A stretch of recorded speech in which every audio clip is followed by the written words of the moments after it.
process started many years ago from everybody in this room wanting what Edmund and Norman and other things wanted, not only for ourselves but for our kids, for the quality of life issues. And I think it goes back to the want that we wanted. We wanted something good. We wanted something tangible we could have, we could possess. I look out at our neighbors and all of our friends and old teachers, and you know, we can't thank enough, Steve and I can't thank you enough for you all making this possible for our community.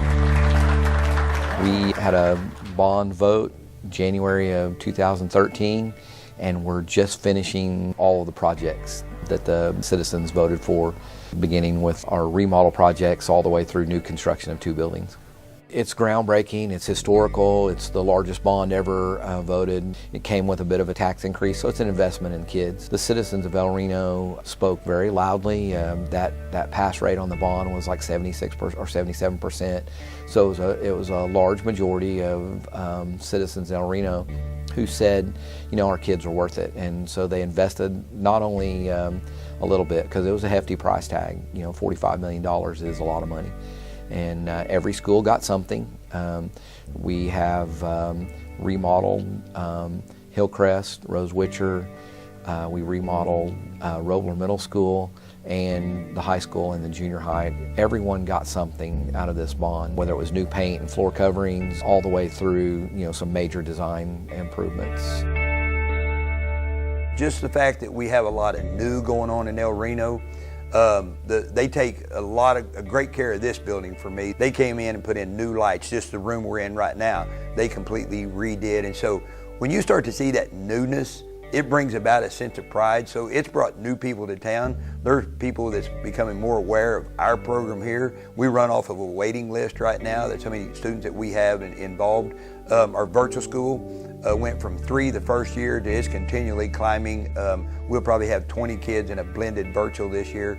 So the fact that we have all this new across El Reno, not just in the school system, but within the city, it's bringing El Reno forward. So we're seeing a lot of new faces come to town too. The other side of that is I think we have a new sense of pride in our community.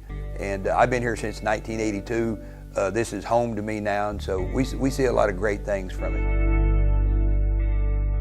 The 3 things that we really focused on: student safety, long-term viability of the buildings, and access to technology were the 3 things.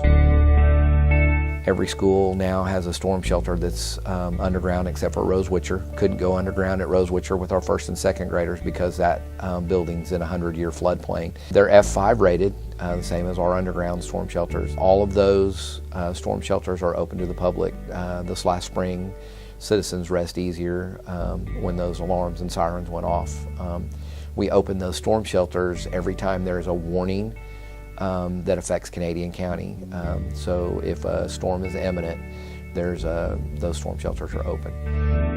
When you enter the building now, we have a security vestibule. Parents are able, or guests are able to go in, but then they have to buzz into the office.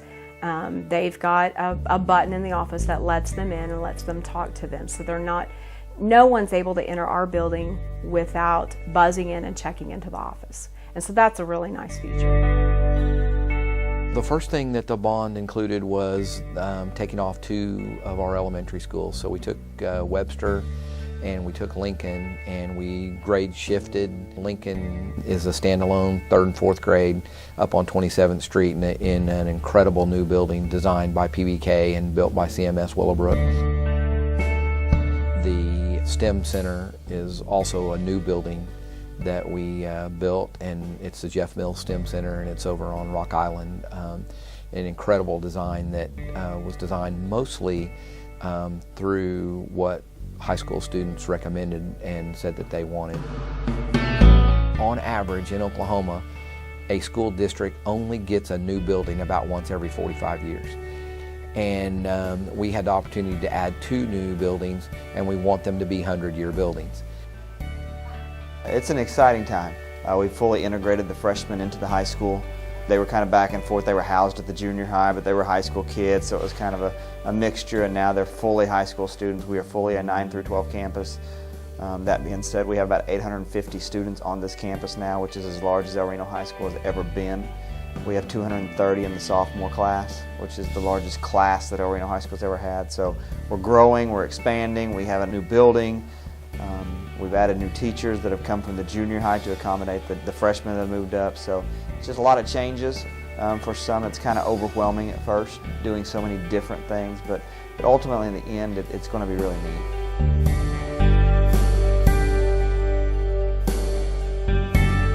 In the fall of 2012, when I was in the process of interviewing for the superintendency here, the A through F report cards came out for the first time, and they were devastating to this district.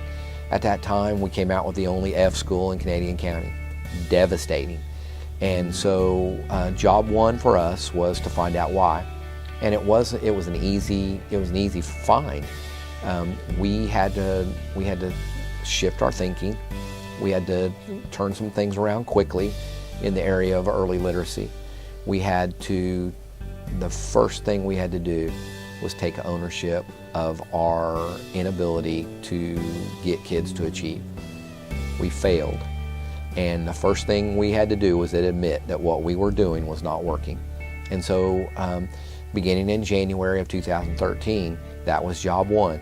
While we were getting ready to prepare for new buildings, we had to do new and innovative and just different ideas. So we switched a few things that we were doing, but the one thing that we did was dig into our data, and we found that we were not teaching the right curriculum in some areas. We had to beef that up a little bit. Our expectations had to be higher, but the one thing we had to do is we had to focus on every kid. It's foundational learning. Our parents would say, the 3 R's, reading, writing, arithmetic, and that's what we grew up with. And for our kids to be successful and to move to the next level, we have to give them a great foundation. We're really focusing on early literacy and trying to give them what they need in that area. And there's an electricity in the air. You can go to any school today and you'll see some fruits of what we've been doing. Our focus here at Rose Witcher is definitely reading and increasing their literacy skills, children's literacy skills. We are working this year in flexible reading groups, and that is where it's called Win Time, what I need. And every child will be given specific instruction attuned exactly to what their needs are. So literacy is our main focus here at Rose Witcher. We're going to complement that with STEM instruction through Project Lead the Way, and it's very exciting. STEM encompasses every child, and it reaches their gifts. Maybe they don't excel in math, or maybe they don't excel in reading, but maybe STEM is the area that we can reach all of our children. And it's a higher order thinking curriculum. It is critical problem solving. It is inventing, it is creating. It's the highest level of cognitive development.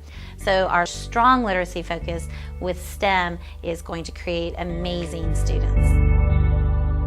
Typically, at the junior high, it has been divided by grade level. One thing that we have done is I split it in 7th and 8th grade are mixed together, and that the teachers are by department. And so Lucas Hall is math and science. And so even though we do not necessarily have a STEM center, the math and science teachers are together. We're collaborating with Redlands Community College several different ways. We share a science teacher right now on our campus. We have concurrent enrollment that's ongoing for our juniors and seniors. We have a great partnership with Canadian Valley Career Tech, and so those are career-ready things that have been around a while, but it's a refocus for us on getting kids in the areas of interest that they're most motivated to take the next step. And so our goal is not to do anything more than to get kids ready for the next step. You can build all the new buildings you want, but if you don't know where those children were last night, and you didn't help them get to where they needed to go today, that's all the difference. The new buildings are exciting and they help, and we're excited about them, but teaching a child is more than a building, and sort of if you build it, they will come kind of mentality, and they have, and that's what's really exciting.